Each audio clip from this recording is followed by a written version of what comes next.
Nergal, lord of the lower lands, and his spouse Ereshkigal, keeper of the great below, set their ears to the frozen ground, and beheld strange and mighty tremors echoing from the vast frozen realm.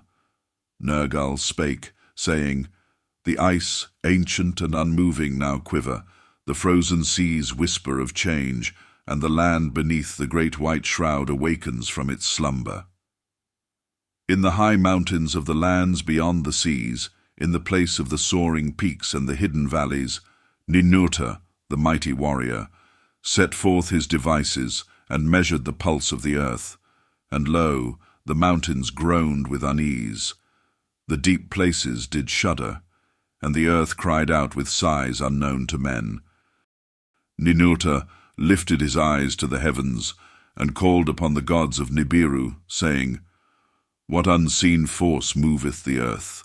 What hand disturbeth the ice of ages? Is the time of reckoning at hand? Does the Creator of all stir the waters of the deep?"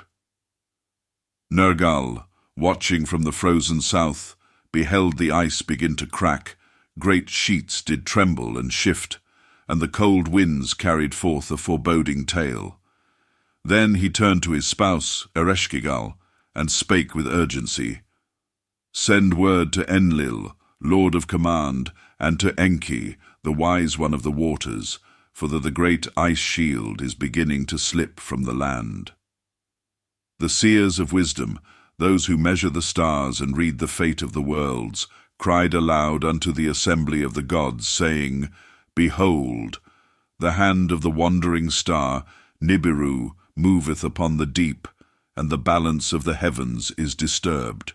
Woe unto the lands of men, woe unto the earth and all its creatures. For the foundations of the earth shall be shaken, and the seas shall rise in fury. The savants of Nibiru, those who understand the laws of the cosmos, spake with great fear unto Anu, the mighty king of the throne. The earth shall be swallowed by the great waters, and none shall be saved, save those who dwell upon the high mountains. And Mars, Lamu of the red sands, that hath long served as a way station for the gods, shall be afflicted by tremors and tempests, and the dust of its valleys shall be scattered upon the wind. Upon Nibiru itself the lords of the council spake with troubled hearts, for the pull of the heavens did shake their own abode. They feared the wrath of the unseen forces, and that doom that was written in the stars. Then Enlil, lord of the command, arose in the assembly and decreed, "Let the Anunnaki prepare their chariots, let the Igigi take flight from the red land of Lamu, and let those who dwell upon the earth be made ready for departure."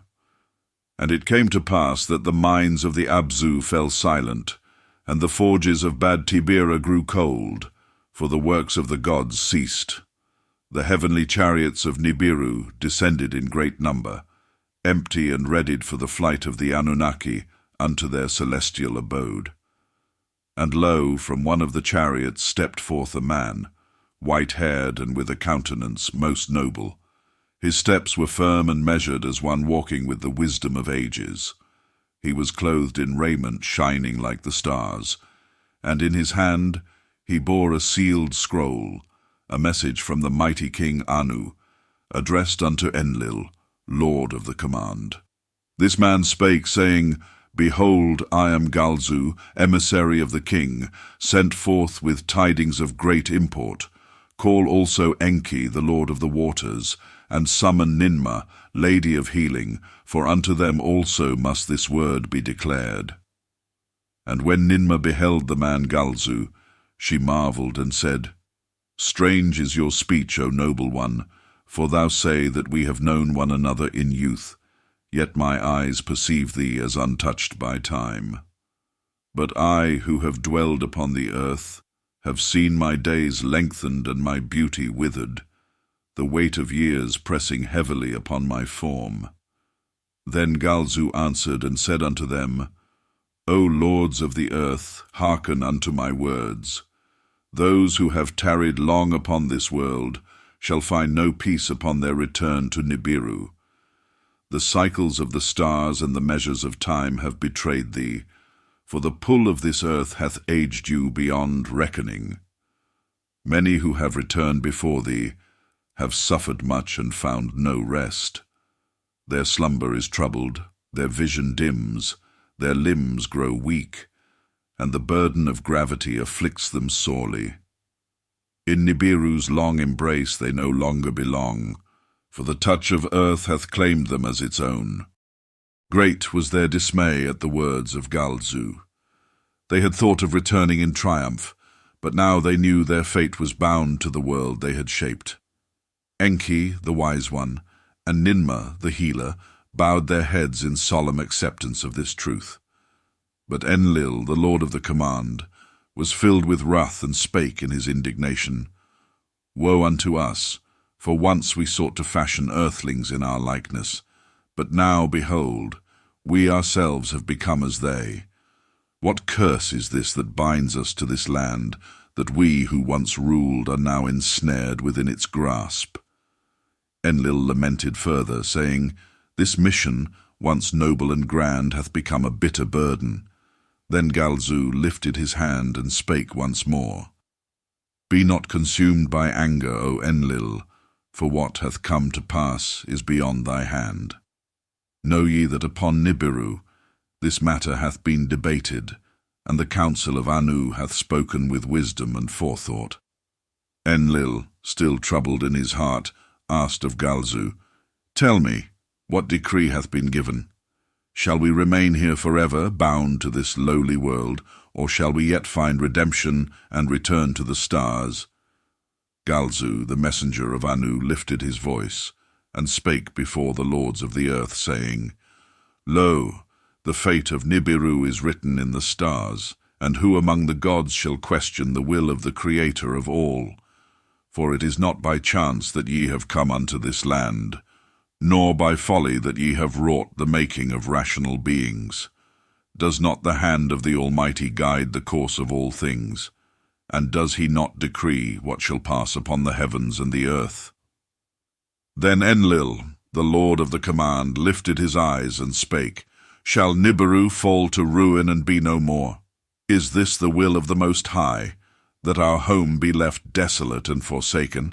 If so, why then were we sent hither, to toil and labour upon this foreign land?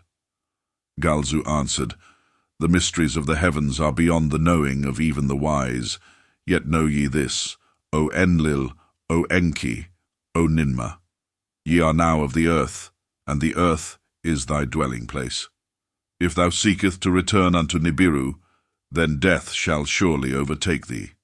Thy bodies have aged in the cycles of this world, and they shall not withstand the long passage home.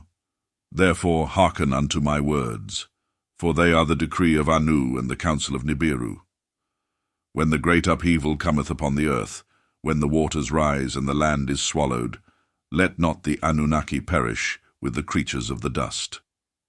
In thy chariots of the sky shall ye take flight, and orbit above the earth until the calamity passeth. For lo, the deep shall be rent asunder, and the ice of the white lands shall fall into the seas. The waters shall rise in a great flood, and all the lands of men shall be no more.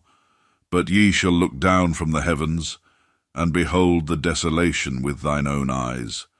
When the waters recede, and the land is made anew, then shall ye return, and the earth shall be thine inheritance. And great was the astonishment of Enlil, Enki, and Ninmah, for they saw that their fates were sealed, and no longer did they belong to the world that bore them.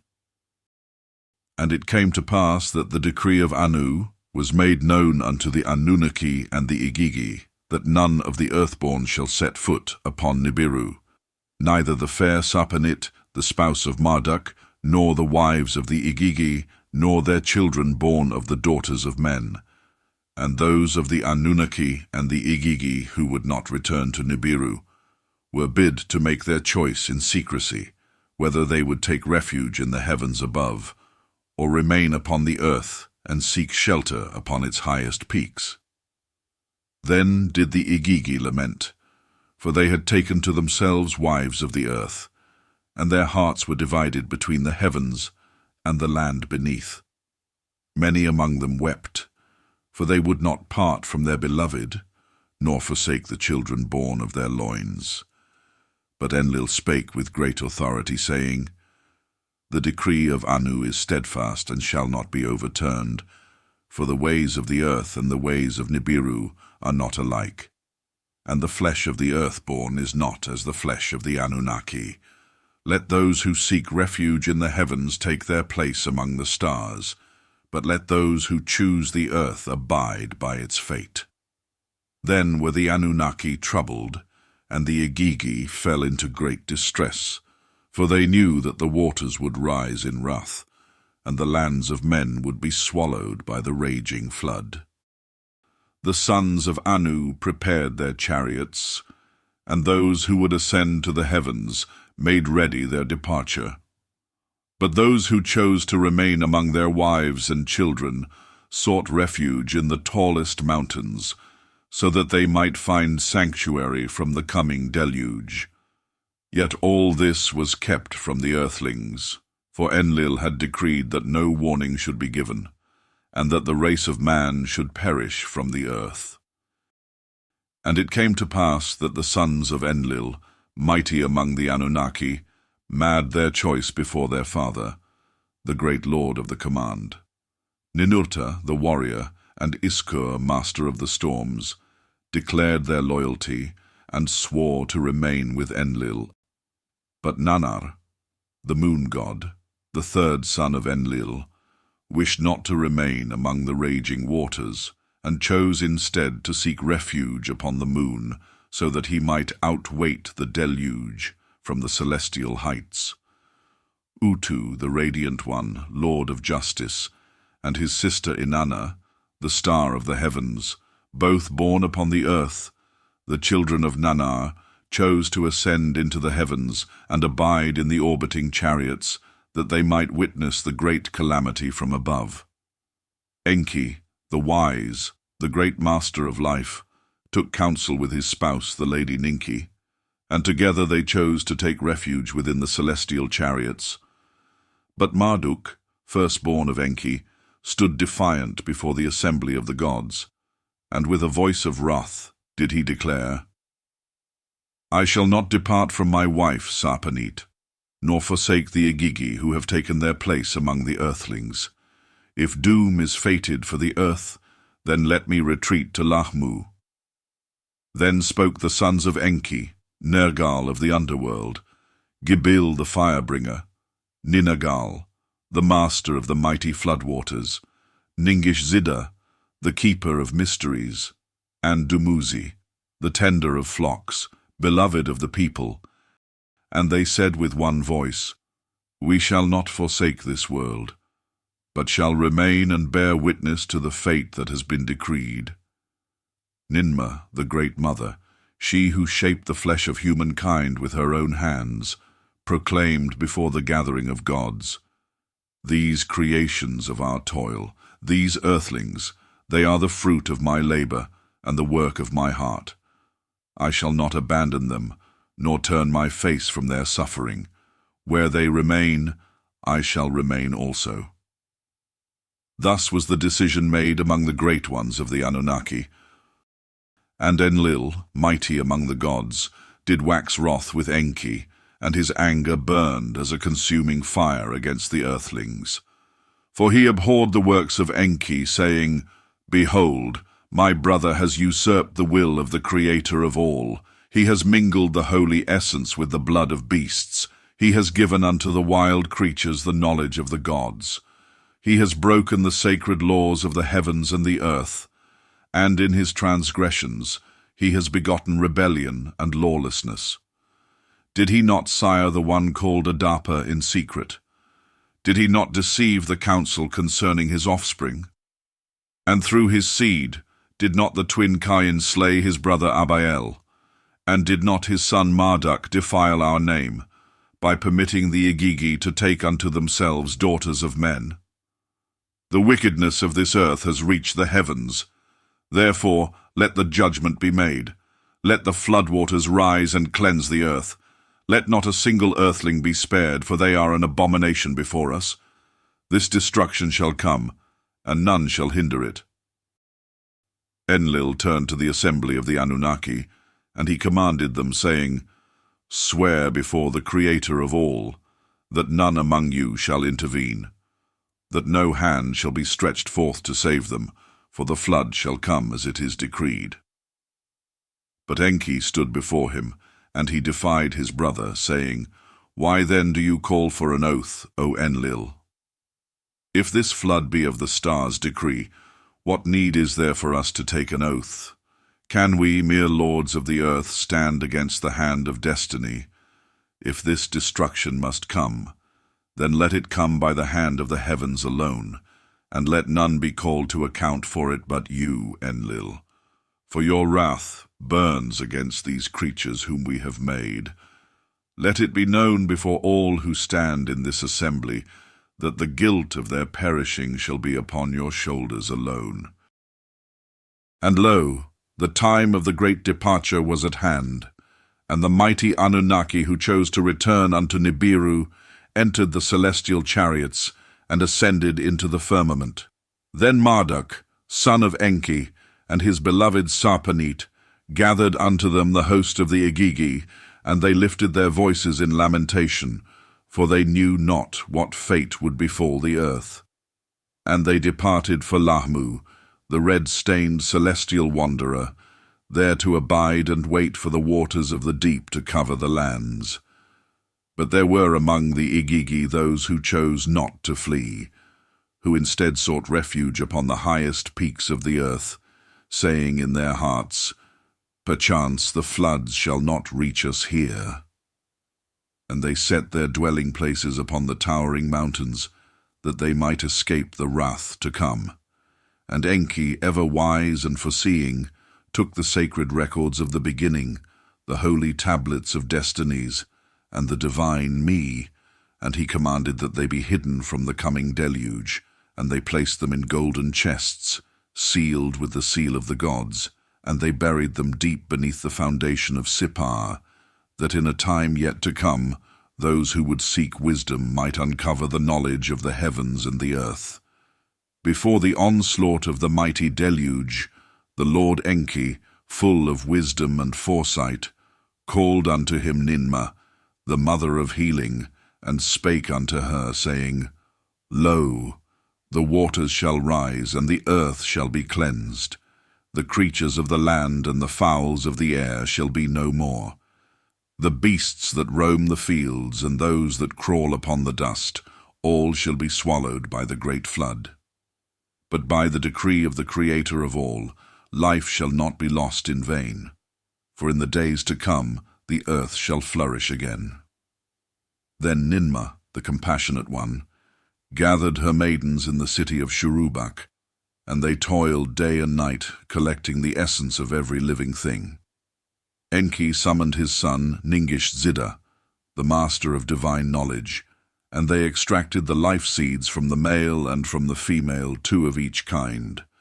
These essences were sealed in sacred vessels, that they might be carried unto safety, and that in the time appointed they would be restored unto the land.